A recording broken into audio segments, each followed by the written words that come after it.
Hello दोस्तों, एक बार फिर से आपका स्वागत है आपके अपने YouTube channel Gopal study studio में। दोस्तों, क्या आपने इमेजिन किया है कि अगर बेयरिंग ना होती तो क्या होता? दोस्तों, क्या आपने इमेजिन किया है कि बिना बेयरिंग के कैसे रोटेशन पॉसिबल होता? तो पहले ज़माने में आप देखते होंगे, जब पुराने ज़माने में कोई भी हम किसी को पुल करना होता था, किसी को खींचना होता था, कहीं पे रोटेशन देना होता तो वहाँ पे काफ़ी फ्रिक्शन जनरेट होता था, जिसके कारण लगती थी बहुत सारी हमारी ह्यूमन एफर्ट। तो दोस्तों, उसके लिए बनाई गया एक ऐसा पार्ट जिसके कारण हो गया रोटेशन बहुत आसान, बहुत कम हो गए वहां पे फ्रिक्शंस। दोस्तों, उसी पार्ट का नाम है बेयरिंग। तो दोस्तों, बेयरिंग आजकल हर किसी, अगर आपके घर में ही कई इक्विपमेंट में बेयरिंग लगी रहती है, जैसे कि वॉशिंग मशीन, जैसे कि मोटर्स, जैसे कि फैन और अन्य इक्विपमेंट। वैसे ही इंडस्ट्री में भी हर एक जगह जहां पे रोटेशन होता है वहां पे बेरिंग्स का यूज किया जाता है।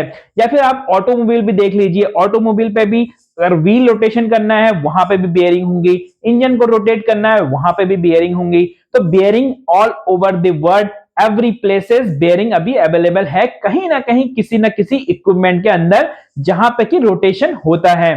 तो दोस्तों, समझते हैं बेयरिंग का बेसिक स्ट्रक्चर। जैसे कि आप यहाँ पे डायग्राम में देख सकते हैं दोस्तों, ये आदमी को इस पत्थर को पुश करने में या पुल करने में बहुत ज्यादा फोर्स की रिक्वायरमेंट पड़ रही है। क्यों पड़ रही है? क्योंकि यहाँ पे जो पत्थर है दोस्तों, वो सरफेस के ऊपर रखा गया है और यहाँ पे जो है सरफेस पे सरफेस फ्रिक्शन जनरेट हो रहे हैं। क्योंकि सरफेस एरिया ज्यादा है, फ्रिक्शन ज्यादा जनरेट हो रहे हैं, तो यहाँ पे काफी ताकत लगानी पड़ रही है इस पत्थर को पुल करने के लिए। तो दोस्तों, हम आगे बढ़ते हैं, तो यहीं से जो रिक्वायरमेंट आई बियरिंग की, वो यहीं से आई, क्योंकि जो हमारे ह्यूमन एफर्ट थे कोई भी चीज को रोटेशन करने के लिए या पुल करने के लिए, तो वहां पे हमारे जनरेट होते थे स्लाइडिंग फ्रिक्शन।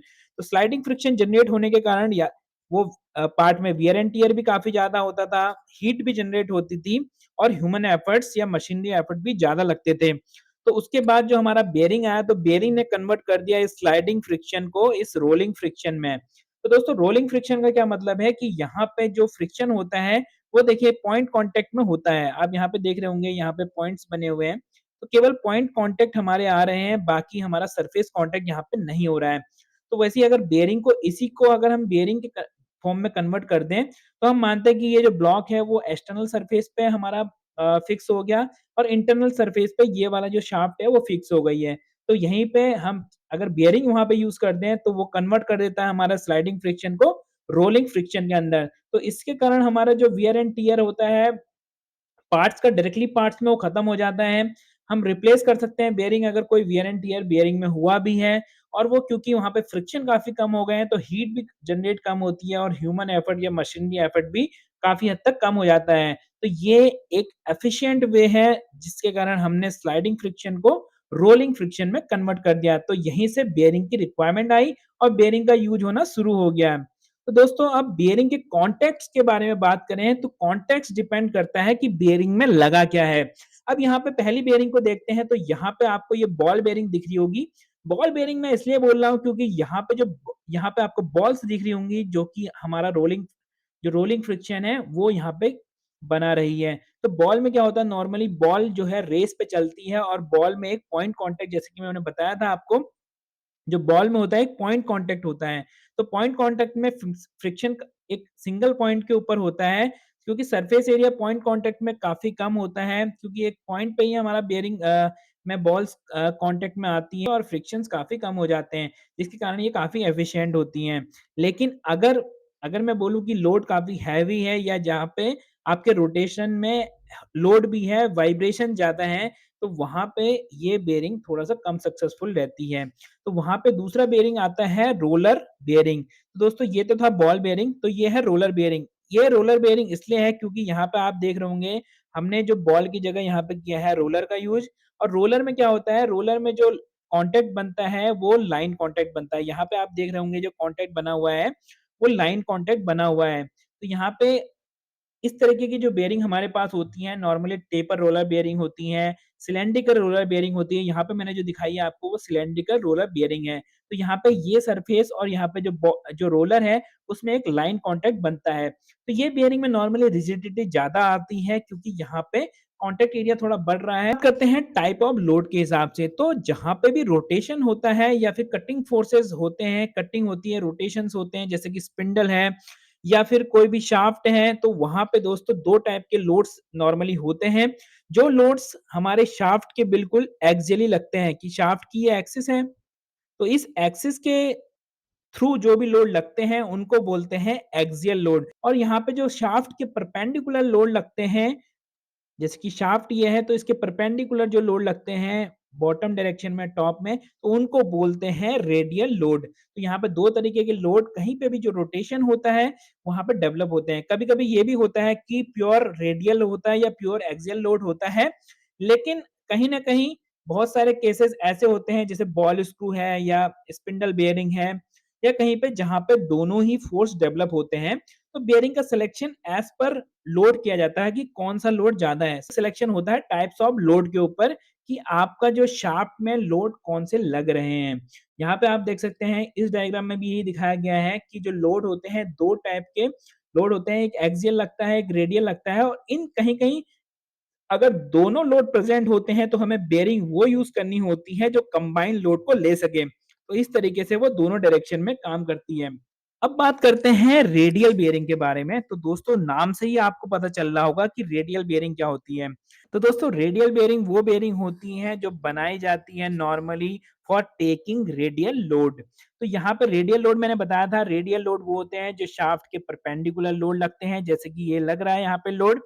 तो यहाँ पे आप देख सकते हैं ये बेयरिंग जो लेफ्ट साइड में बेयरिंग है, ये प्योरली रेडियल बेयरिंग है। बिकॉज़ यहाँ पे जो ये बेयरिंग डिज़ाइन की गई है केवल रेडियल लोड को लेने के लिए डिज़ाइन की गई है। बट अब राइट साइड की बेयरिंग आप देख रहे होंगे, कुछ बेयरिंग रेडियल बेयरिंग में ऐसी भी होती हैं जहाँ पे वो रेडियल लोड के लिए तो डिज़ाइन की ही जाती है, बट कुछ हद तक वो एक्सियल लोड को लेने के लिए भी डिज़ाइन की जाती है। जैसे कि जहाँ पे एक्सियल लोड भी जनरेट होते हैं, बट जो डोमिनेटिंग फैक्टर होता है उसमें रेडियल लोड का ही होता है। तो वहाँ पे हम एंगुलर कॉन्टैक्ट बेयरिंग या इस तरीके की बेयरिंग यूज़ की जाती है जहाँ पे वो दोनों टाइप के लोड ले सके। तो राइट साइड की जो बेयरिंग है वो रेडियल और एक्सियल दोनों ही लोड को ले सकती है। तो ये कॉम्बिनेशन ऑफ लोड के लिए भी यूज़ की जाती हैं। अब बात करते हैं थ्रस्ट बेयरिंग की। अब थ्रस्ट बेयरिंग की बात करें तो दोस्तों थ्रस्ट बेयरिंग जैसे नाम से ही आपको पता चल रहा होगा जो थ्रस्ट लोड को लेती है। थ्रस्ट लोड मतलब एक्सियल लोड। तो यहाँ पे देख रहे होंगे आप जैसे कि ये अगर ये मैंने जिस शाफ्ट में भी लगाया हुआ है उसके एक्सियल मतलब कि एक्सियल में अगर लोड डेवलप हो रहा है तो ये थ्रस्ट बेयरिंग का यूज़ करेंगे। Thrust bearing pure thrust bearing होती है जैसे कि मेरा निडल ये थ्रस्ट रोलर बेयरिंग यहाँ पे दिख रही होगी जहाँ पे कि ये कॉम्बिनेशन में आती हैं। बीच वाले पार्ट में आपको ये थ्रस्ट रोलर बेयरिंग दिखेगी और इसके ऊपर आपको दिखेंगे एक स्पेसर ऊपर और एक नीचे आपको दिखेगा। स्पेसर के साथ एक थ्रस्ट बेयरिंग होती है और ये प्योरली थ्रस्ट लोड के लिए डिज़ाइन की जाती है। यहाँ पे एक्सियल लोड के अलावा हमारा रेडियल लोड नहीं होता है। बट अगर एक्सियल लोड हैवी है, उसके साथ-साथ हमारा रेडियल लोड भी वहाँ पे बेयरिंग पे आ रहा है या शाफ्ट पे आ रहा है, तो उसके लिए हम नॉर्मली जो थ्रस्ट बेयरिंग होती हैं वो कॉम्बिनेशन वाली होती हैं जैसे कि टेपर रोलर बियरिंग। तो ये देखिए टेपर रोलर बियरिंग का ही क्रॉस सेक्शन ये यहाँ पे दिखाया जा रहा है। तो टेपर रोलर बियरिंग में मोस्टली वो यूज़ की जाती है एक्सियल लोड जहाँ पे हेवी होते हैं। बट अगर कुछ हद तक आपके रेडियल लोड भी हैं जो कि माइनर रेडियल लोड है तो वहाँ पे हम इस बियरिंग का टेपर रोलर बियरिंग का यूज़ करेंगे। तो रेडियल बेयरिंग वो होती हैं जो नॉर्मली जिसमें डोमिनेटिंग फोर्स जो होता है वो रेडियल होता है और एक्सियल भी कुछ हद तक होता है। मतलब कि अगर मैं बात करूँ रेडियल लोड के कंपैरिजन में एक्सियल लोड कम होता है। वहीं थ्रस्ट बेयरिंग में एक्सियल लोड के कंपेयर में रेडियल लोड कम होता है या फिर कहीं-कहीं प्योर एक्सियल लोड भी रहता है जैसे कि थ्रस्ट रोलर बेयरिंग जो पहले वाली दिखाई थी मैंने। अब यहाँ पे कांटेक्ट एंगल की बात करें तो दोस्तों एक ये टर्म भी आप जरूर सुनेंगे जहां पे भी बियरिंग यूज करेंगे नॉर्मली ये आपका एंगुलर कांटेक्ट बियरिंग में या फिर टेपर रोलर बियरिंग में आपको दिखता है क्योंकि वहीं पे ये कांटेक्ट एंगल बनता है। तो यहाँ पे कांटेक्ट एंगल क्या होता है दोस्तों जैसे कि आपको दिख रहा होगा ये यहाँ पे मैंने एंगुलर कांटेक्ट बियरिंग आपको दिखाई है। ये इनर रेस है ये आउटर रेस है तो बॉल आपको दिख रहा होगा बॉल की एक्सिस जो है ये बॉल की एक्सिस है। तो बॉल की एक्सिस इस बॉल के परपेंडिकुलर अगर बॉल के इस तरीके से मैंने परपेंडिकुलर लाइन खींची है, तो जो यहाँ पे एंगल बना रही है, तो जो यहाँ पे एंगल बनना ना, इसी को हम बोलते हैं कॉन्टैक्ट एंगल। तो दोस्तों कॉन्टैक्ट एंगल जितना बड़ा होगा, अब देखिए यहाँ पे समझिए, ये हमारे क्या थे? रेडियल फोर्स थे, ये एक्सियल फोर्स थे। अब ये हमारा कांटेक्ट एंगल हो गया। तो जो फोर्स हमारे डेवलप होते हैं वो ये हो जाएगा एफ कॉस थीटा, ये हो जाएगा एफ साइन थीटा। तो दोस्तों यहाँ पे ये वैल्यू कब बढ़ेगी एक्सियल की, जब थीटा की वैल्यू कम होगी। मतलब कि कांटेक्ट एंगल अगर कम होगा, जहां पे भी बेयरिंग का कांटेक्ट एंगल कम होगा, वहां पे हमारे वो बेयरिंग जो होगी वो रेडियल ज्यादा लोड लेने के लिए बनी होगी, एक्सियल कम लोड लेने के लिए बनी होगी। वहीं अगर ये थीटा की वैल्यू बढ़ जाती है, सपोज इस तरीके से मेरा ये जो कांटेक्ट एंगल आ रहा है वो इस तरीके से 45 से ज्यादा की तरफ हो गया। अगर 45 है, मान लिया कांटेक्ट एंगल, अगर हमारा ये जो कांटेक्ट एंगल बनाया था ये 45 डिग्री है, तो इसका मतलब ये बीच में है, तो वो बेयरिंग जो होगी वो रेडियल, जितना लोड रेडियल लेगी उतना ही एक्सियल लोड लेगी, क्योंकि यहाँ पे F cos theta, sorry F sine theta यहाँ पे हो गया, एफ कॉस थीटा यहाँ पे हो गया। तो कॉस थीटा की वैल्यू 45 डिग्री में सेम होती है, तो जो फोर्सेस रेडियल और एक्सियल दोनों ही फोर्सेस वो बेयरिंग बराबर लेगी। लेकिन अगर कांटेक्ट एंगल कम हो गया 45 से, तो वो रेडियल लोड ज्यादा लेगी। अगर 45 डिग्री से ज्यादा हो गया तो वो एक्सियल लोड ज्यादा लेगी। तो ये सिंपल कॉन्सेप्ट को आप समझ सकते हैं। ठीक है दोस्तों, तो ये जो मैंने आपको बताया आज पूरा, ये बेसिक ऑफ बेयरिंग था। बेयरिंग में अब आगे जो मैं नेक्स्ट वीडियो में आपको बताऊंगा वो बताऊंगा कि बेयरिंग का नॉमेनक्लेचर, बेयरिंग में क्या ओडी क्या आईडी, कौन कौन से पार्ट्स रहते हैं, तो वो मैं सब आपको बताऊंगा। तो तब तक के लिए इजाजत दीजिए। नमस्कार, जय हिंद, जय भारत।